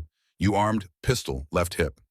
Eric moved slowly, carefully, removed the Walther P38 pistol, held it by the barrel, offered it to the lieutenant. The lieutenant took it, examined it, pocketed it. How many kills you got? The question was conversational, curious, not hostile, not aggressive, just interested. 87. The lieutenant whistled softly. Jesus, 87, you're good. Eric looked at this young American officer, this representative of the system that had defeated Germany, this man who spoke casually about numbers representing 87 men who would never see families again. 87 people who had believed in something. 87 deaths attributed to Eric's skill. Good is not enough, Eric said quietly. The lieutenant frowned, did not understand. How could he? He was part of a winning system. Winners did not need to understand that skill alone was insufficient. Winners could believe victory came from superiority rather than from having more of everything that mattered. Come on, the lieutenant said. We'll get you processed. POW camp. You'll be treated according to Geneva Convention. War's almost over anyway. You'll be fine. Eric walked toward the American vehicles, left his BF 109K4 in the field, left 2 years of combat, left the war. Behind him, his aircraft sat abandoned. One more piece of wreckage in a country covered with wreckage. One more artifact of a system that had failed. One more data point in the mathematics of defeat. May 1945. The war ended. Germany surrendered. The mathematics had reached their inevitable conclusion. Erich von Steinberg sat in a prisoner of war camp in Belgium. 2,000 German prisoners, Luftwaffe pilots, army officers, Navy personnel, scattered remnants of defeated military. The conditions were tolerable. Food was adequate. Medical care was provided. The Americans followed the rules, were professional, were humane, were magnanimous in victory. Eric shared a tent with 11 other pilots. They did not talk much. What was there to say? They had lost. The reasons were complex. The outcome was simple. Talking did not change either. In June, an American pilot joined them, not as prisoner, as interviewer. American intelligence was conducting debriefings, trying to understand German capabilities, cataloging what had worked and what had not, building knowledge for future conflicts. The American was Lieutenant Garrett Morrison, 27 years old, P-47 pilot, 81 combat missions flown, 7 confirmed kills, not an ace, just a veteran, just a survivor. Like Eric, like Tad, just men who had done jobs assigned to them. Morrison sat with Eric one afternoon in June 1946. They shared cigarettes, American cigarettes, better than German cigarettes had been. Everything American was better. That was the lesson. That was the reality. I read your file, Morrison said. 87 kills. That's impressive. It is arithmetic, Eric replied. Nothing more. You flew against P-47s extensively. Yes. What did you think of them? Eric considered the question. Considered truth versus diplomacy. Decided truth cost nothing now. The war was over. Honesty would not extend it. Your aircraft was superior to ours in every category that mattered. Power, speed, structural strength, dive performance. We could not engage you effectively. Once you learned to dive away from attackers, we had no tactical solution. Morrison nodded slowly, pulled on his cigarette. We lost a lot of guys before we figured that out. Guys who tried to turn with you. You were better at turning. Turning did not matter. You had speed. You had altitude advantage through power. You could choose when to fight and when to disengage. We could not. That determined outcomes. In the production, Morrison added, we heard you were running out of everything. Fuel, parts, pilots. Yes, your system was larger than ours. Much larger. Individual skill became irrelevant against systematic advantage. You did not defeat us through superior courage or superior tactics. You defeated us through superior systems. Morrison pulled on his cigarette, exhaled smoke, thought about this. That's a hell of a way to think about war. It is the only accurate way.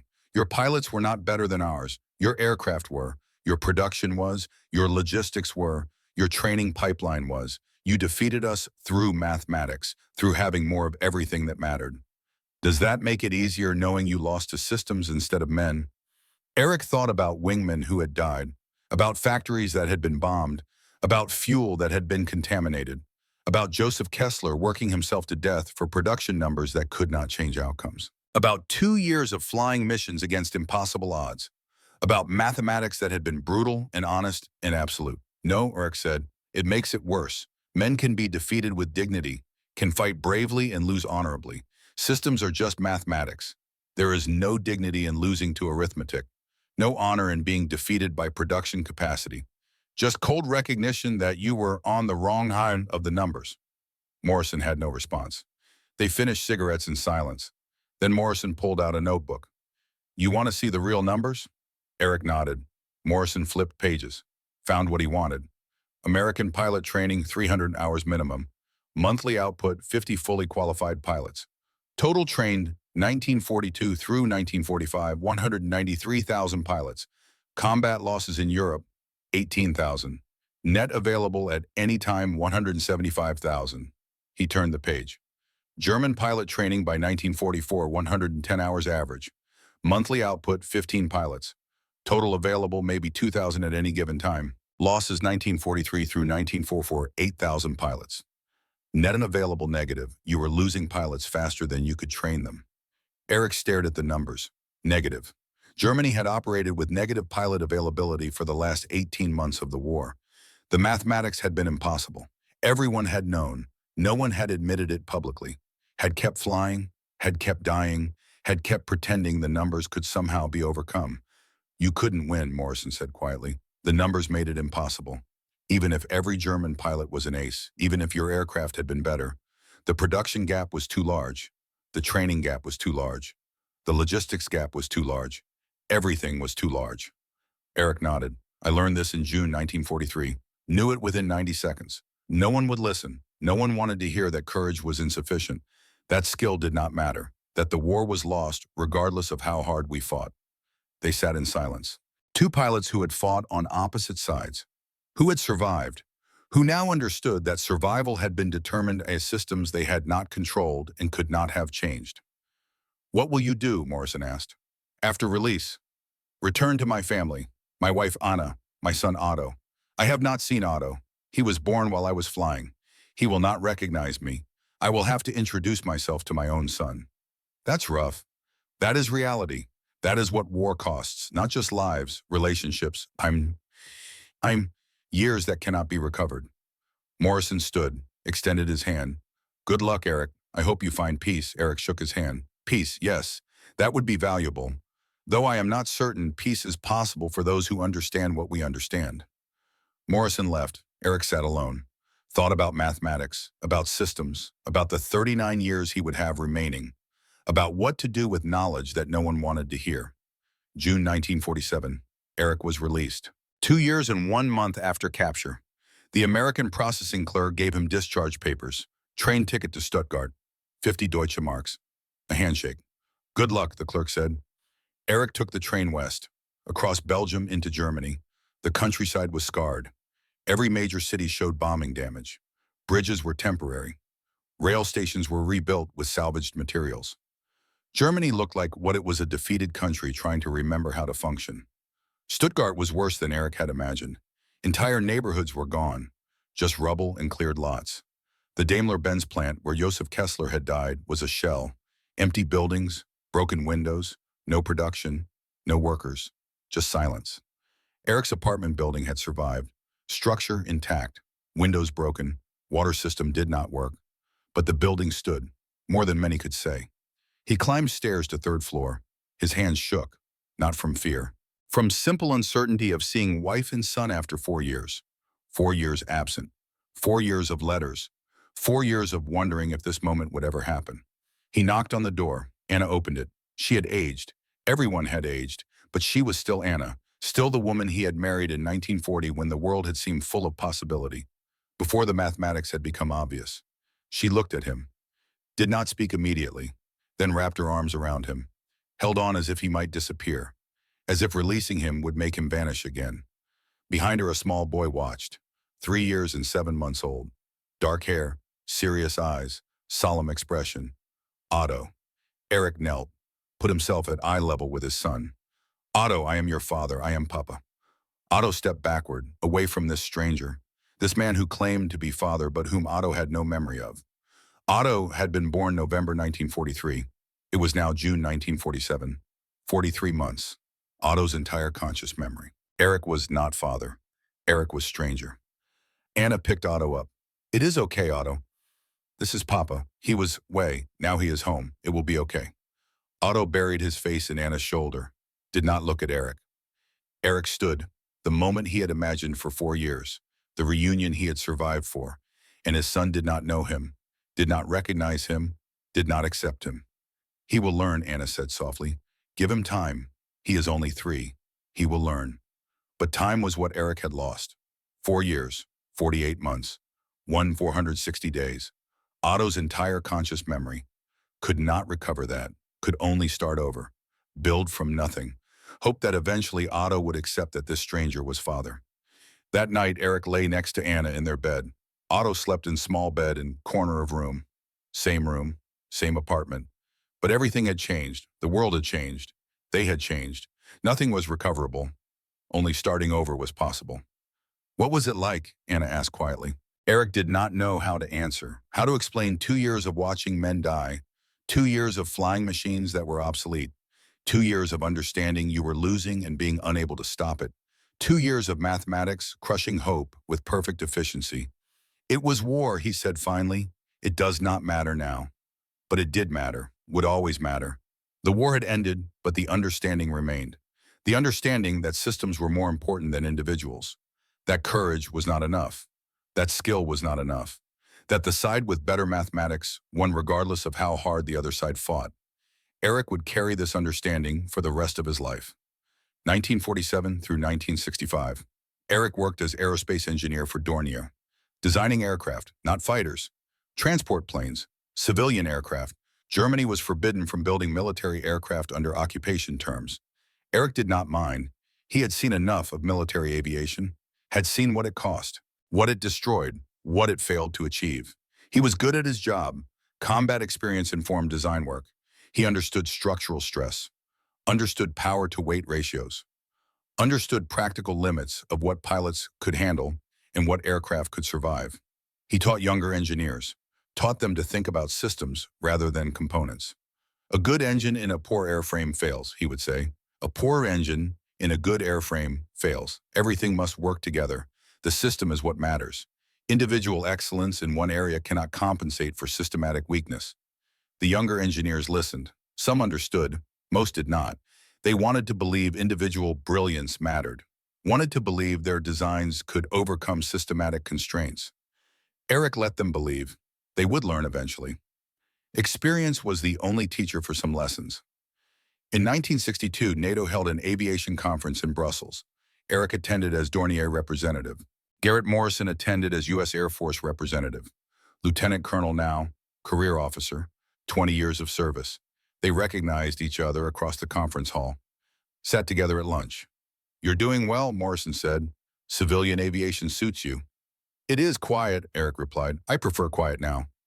I read about your work, the transport designs. Very practical, very efficient. Efficiency matters. In civilian aviation, every kilogram of excess weight is profit lost. Every liter of excess fuel is money wasted. The mathematics are honest, direct, no pretense. Morrison smiled, still thinking in terms of mathematics. Always. Mathematics do not lie, do not pretend, do not promise what cannot be delivered. They simply are. That is comforting. They ate in silence for a moment. Then Morrison said, I looked you up. 87 kills. Very impressive record. Numbers, Eric said dismissively. Us numbers. Arithmetic. No different from production statistics or loss ratios. Just data points in someone's calculation. Still, you were good. Eric looked at Morrison, this American who did not understand, who could not understand because he had been on the winning side. Winners could afford to believe individual excellence mattered, could believe their skill had determined outcomes. Losers knew better. Your system was better, Eric said. That is all. Not better pilots, better system. That is what I learned. That is what the war taught me. Individual excellence is obsolete in modern warfare. Systems determine outcomes. Everything else is mythology. Morrison nodded slowly. Maybe, but you survived. That counts for something. Survival is not victory. Survival is just mathematics working slowly instead of quickly. Just being on the favorable side of probability calculations. Nothing more. They finished lunch, shook hands, did not meet again. What would be the point? They had fought on opposite sides of a war whose outcome had been predetermined by mathematics neither had controlled.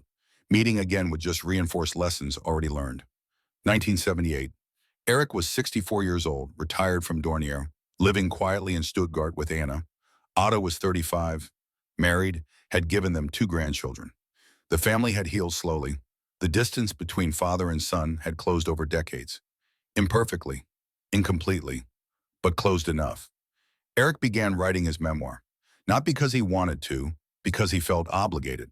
The younger generation did not understand, thought the war had been about ideology, about good versus evil, about heroes and villains. They did not understand that wars were about systems, about production capacity, about mathematics. He wrote in longhand, slowly, carefully. The memoir was not about victories, was not about heroism, was about education. About learning that individual excellence was obsolete in modern warfare. About understanding that systems defeat courage with perfect efficiency. He titled it, Physics Does Not Negotiate. The book was 340 pages, published in 1979 by Small Academic Press. Sold 3,000 copies in Germany. Not many, but enough. The book found unexpected audience in American military academies. West Point, Annapolis, Air Force Academy. American officers recognized truth in Eric's analysis. That modern warfare was about systems integration. That individual heroism was obsolete. That the side with better logistics and production would win regardless of battlefield courage. Eric received letters from American officers, thanking him for clarity, for honesty, for articulating what they had been teaching but could not express as concisely. The irony was not lost on Eric, that American officers were learning from German defeat, that the losing side could teach the winning side. That understanding came from failure rather than success. Anna read the memoir before publication, sat with the manuscript for 3 days. When she finished, she held Eric's hand and said, "You wrote the truth. That is all we can do. Write the truth and hope someone understands." She died in 1980, 2 years before Eric. Heart failure. They had had 40 years together after the war. Not enough to compensate for 4 years lost, but something. They had built something from the wreckage, had created family, had found peace of a sort. Not complete peace, but sufficient peace. Enough. Eric kept her photograph on his desk, next to photograph of Otto as child, the 2 people he had survived for, the 2 reasons mathematics had mattered, why survival had been necessary, why coming home had been imperative. November 15th, 1982, Erich von Steinberg died at 68 years old. Heart failure, peacetime death, surrounded by family. Anna was gone, but Otto was there. The grandchildren were there, the family he had built, the reason he had survived mathematics that had killed others. His last words were to Otto, "The letters, in my study. Read them." Otto found the letters 2 days after the funeral. Locked in desk drawer, 73 letters, all addressed to Anna, all written during the war, all unsent, all telling truth that could not be shared during wartime, all documenting the progression from confidence to understanding to acceptance. Otto read them over 3 days, read his father's progression, read entries about wingmen dying, about engines failing, about fuel quality degrading, about mathematics becoming impossible, about systems defeating individuals, about courage being insufficient. The last letter was dated May 10th, 1945, 5 days before Eric's capture. "My dearest Anna, I have survived. I do not know how. I do not know why, but I have survived. When this war ends, and it will end, soon I will return to you. I will meet our son. I will try to be the father and husband you deserve, but I will not be the man I was. That man believed courage mattered, that skill mattered, that individual excellence could overcome any obstacle. I have learned differently. I have learned that systems matter, that mathematics matters, that the side with more resources wins regardless of how hard the other side fights. This is not the lesson I wanted to learn, but it is the lesson the war taught. I love you. I will love Otto. I will build whatever life remains possible in whatever Germany remains after this defeat. But I will never forget that courage cannot defeat systems. That skill cannot defeat production. That individual excellence cannot overcome organizational superiority. This is the truth of modern warfare. This is what I will carry for the rest of my life. Your Eric, Otto folded the letter carefully, sat with it. His father had carried this understanding for 37 years, had never spoken of it directly, had only written it in letters never sent, had documented truth in private while living public life of normalcy. Now Otto understood his father's distance, his father's silence, his father's insistence on systematic thinking over individual heroism, his father's cynicism about military glory, his father's dismissal of individual achievement. His father had learned that individual excellence was obsolete, had spent the rest of his life trying to warn others, trying to teach lessons no one wanted to learn. 2018, Otto von Steinberg was 75 years old. A historian contacted him, writing book about Luftwaffe aces, wanted to interview him about his father. They met in Otto's apartment, the same apartment Eric had returned to in 1947. Otto had inherited it, had kept it. The walls held photographs.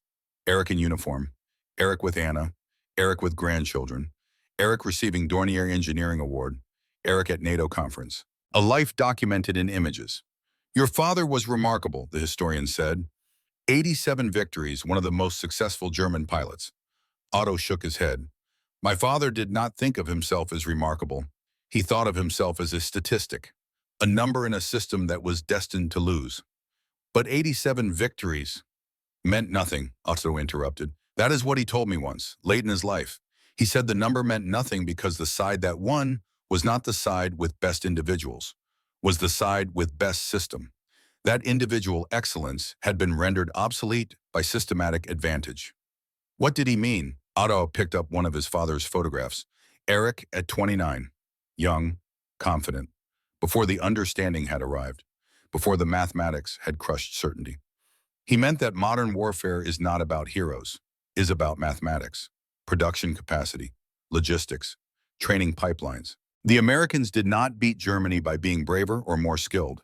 They beat Germany by building more aircraft, training, more pilots producing more engines, creating a system so large that individual German excellence became irrelevant.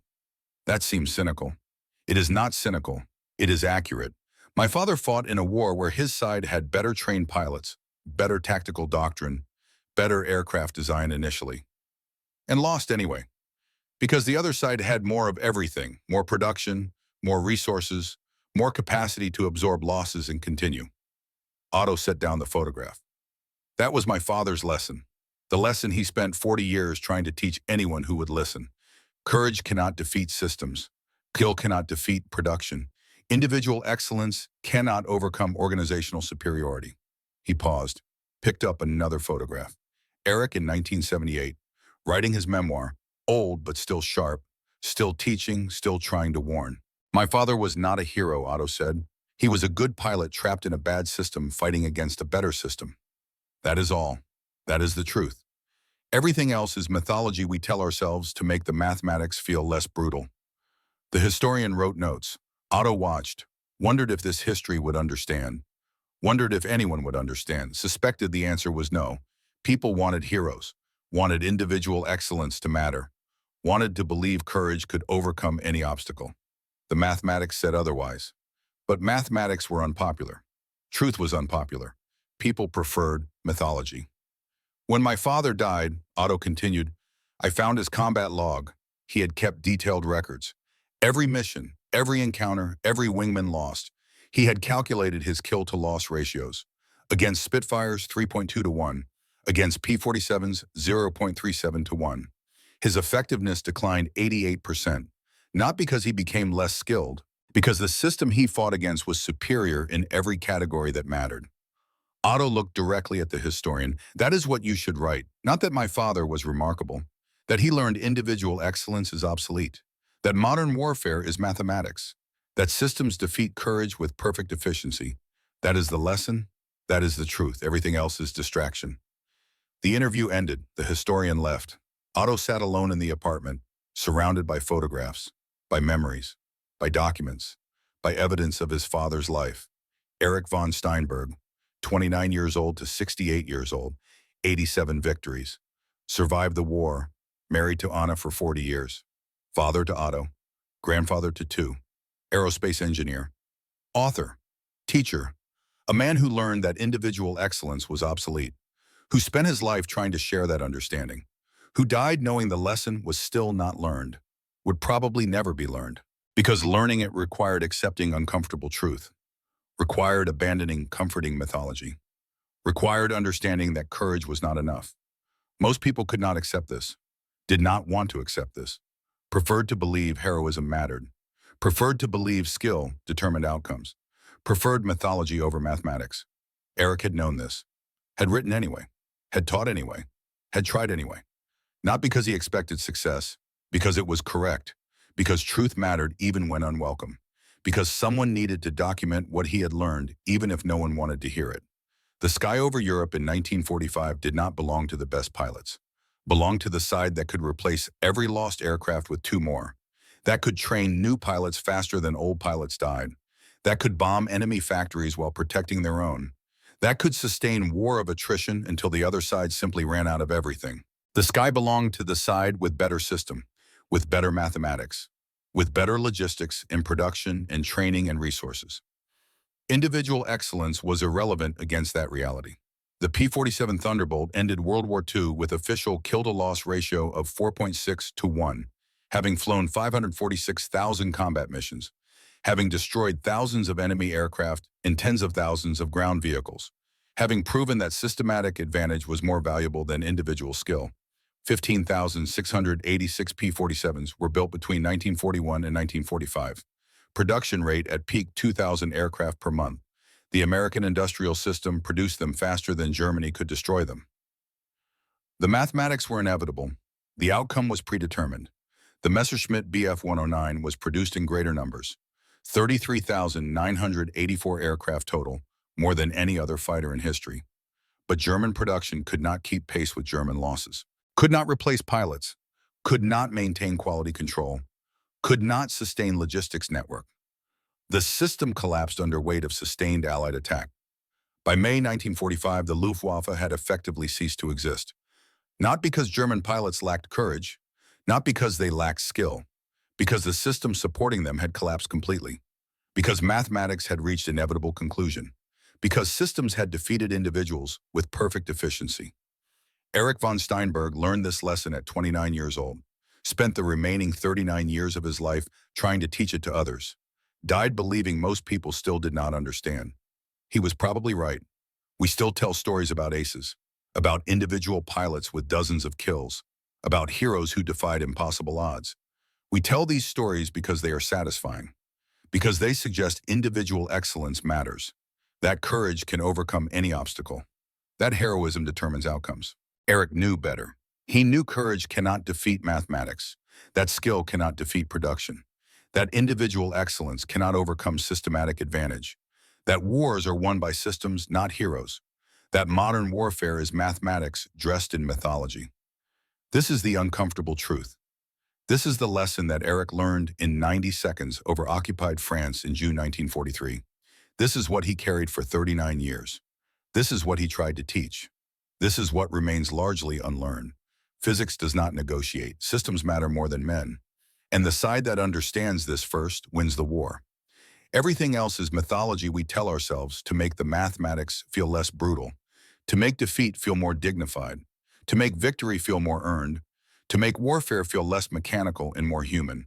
But warfare is mechanical, is mathematical, is systematic. Individual courage exists. Individual skill exists. Individual heroism exists. But they exist within systems larger than themselves. And when those systems are unequal, individual excellence becomes irrelevant. That was Erich von Steinberg's lesson. That is the lesson of modern warfare. That is the truth we do not want to hear. But truth does not require acceptance to remain true. Mathematics do not require belief to remain valid. Systems do not require acknowledgement to remain determinative. They simply are, and they simply win. Always.